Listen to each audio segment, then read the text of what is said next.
All right, so how do you actually stop self-sabotaging and do the work? So if you actually focus on this video and actually take notes, you're going to get a lot, and this is going to change a lot for you. So let's dive right into it. So why do you know what you need to do, but you just can't do it? Why do you hope, dream, and pray for things, but never seem to be able to achieve them?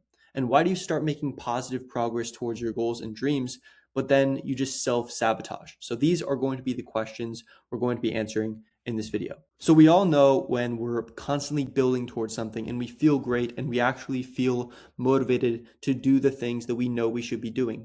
We keep our promises every single day.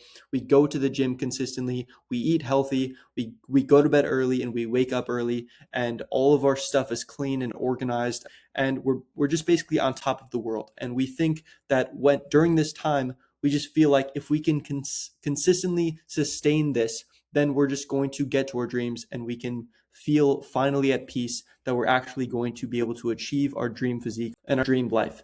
But what actually happens is that you feel this motivation for 3 days, 4 days, maybe even a week or 2 weeks, but then ultimately go back and basically destroy everything that you've built. You go into this destruction and despair and you completely destroy everything that you've built, and you basically go back to zero and you continue to break your promises over and over and over again, and you ruin that self-trust with yourself. You start building negative data and you basically continue to go into that cycle of despair. And it would have been better if you just stayed where you were, because now you're basically at zero or worse than zero, because you've confirmed that identity that you really can't break out of your current situation and get to where you want to get to. This happened to me, but then I started to notice a pattern, and that pattern emerged everywhere. And I'd build up to certain things, I'd build up to a certain level, but then here I'd start to self-sabotage, and then I'd go and break it all back down again to a certain level. And this would happen with everything. If I was up here with my organization and my room was immaculate and I continued to make my bed every single day and I was just waking up early, I was going to the gym consistently, I was eating healthy, but then at a point, I would break it all back down, and then my room would start to get messy. I would start to go to bed late at like 1 or 2 a.m. and then wake up at 10 or 11 in the morning. And then I'd eat unhealthy, and then I'd go out on Friday nights and drink and basically sedate myself and distract myself with social media and drinking and all those different things and all those vices. This pattern would just continue to go. And this would be my tolerance for where I was at. And then when I hit this threshold, I would just immediately press on the gas because I was so disgusted with myself. I would just press on the gas and I would put everything into gear and go back up to here. And it was basically just this cycle, and it was so frustrating. It was so frustrating and excruciatingly painful because I would literally watch myself break everything back down again. The way one thing was, everything was that way with my car, with my room, with my drawers, with my computer, with my eating habits, with my training, everything. I saw this quote and it changed pretty much everything, and it basically just clicked for me. And the quote is, "Pain can be an excellent teacher. If you learn to look at it dead on in the eyes and face it, rather than running away from it or sedating yourself, pain will teach you everything." But I continued to escape the pain, and I was too afraid to confront it. I was sedating myself with watching YouTube videos and scrolling on social media, and I was basically too afraid to confront it. And I built that fear up in my mind that I just couldn't face it. I couldn't face the fear. I couldn't face the pain of actually just going through it and doing it. And it was easier to distract myself, to forget about all of my problems, and to just put that off to the side and tell myself that I'll do it tomorrow. And I had been living in complete denial. And living in denial is a surefire way to achieve nothing in life.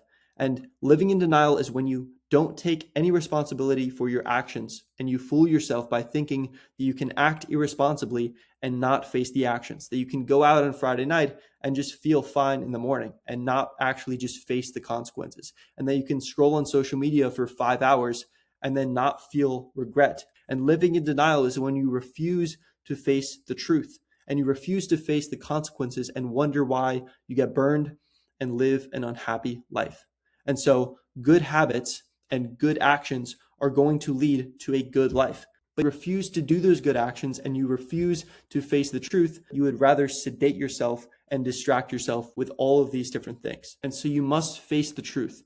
And facing the truth is when you face the truth front on and you stop lying to yourself. Because we continue to tell ourselves and negotiate with ourselves that we're going to be able to sedate ourselves and distract ourselves without facing the consequences. And facing the truth is when you stop running away from the pain and the problems in your life by avoiding them and distracting yourself or sedating yourself. And so you have to stop distracting and sedating yourself and actually just face the problem and face the truth head on.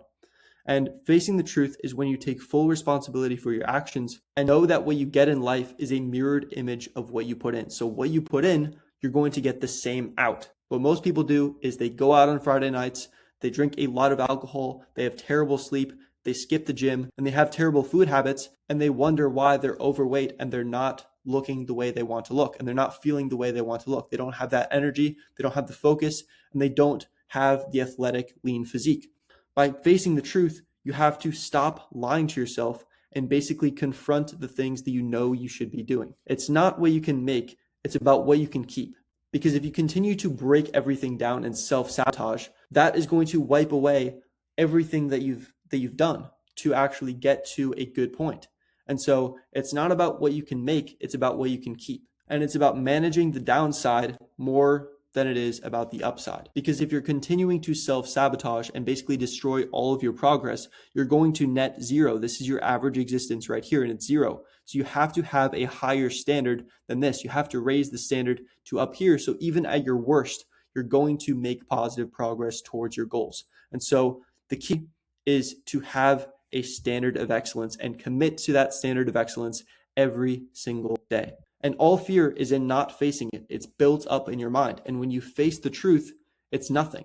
And 5 years ago, I wanted to start posting on social media. I wanted to start posting YouTube videos and Instagram Reels, but I was just too concerned and too afraid of what my friends and family would think. And so I waited, and I continued to say, oh, I'll just do it later. I'll just do it tomorrow, or I'll just do it, some other time, and not face the truth.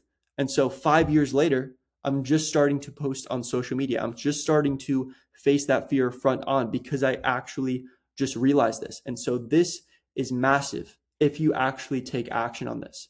And I regret all of the time that I waited. And I'm like, why didn't I just start 5 years ago? And it was absurd because I was letting my friends and family basically stop me from wanting to achieve my goals. And it wasn't them. It was all me. Like, it wasn't their fault at all. It was just all me. And so once I realized that, once I just started to do it, I realized that there was no fear at all. And I shouldn't have even been afraid of what they were thinking. And they're actually being supportive now. And so all of the fear is in your mind. And so you have to face the truth and you have to raise your standard of excellence. I hope you enjoyed this video, and I hope you actually go take action on this video, and I'll see you in the next one. Peace.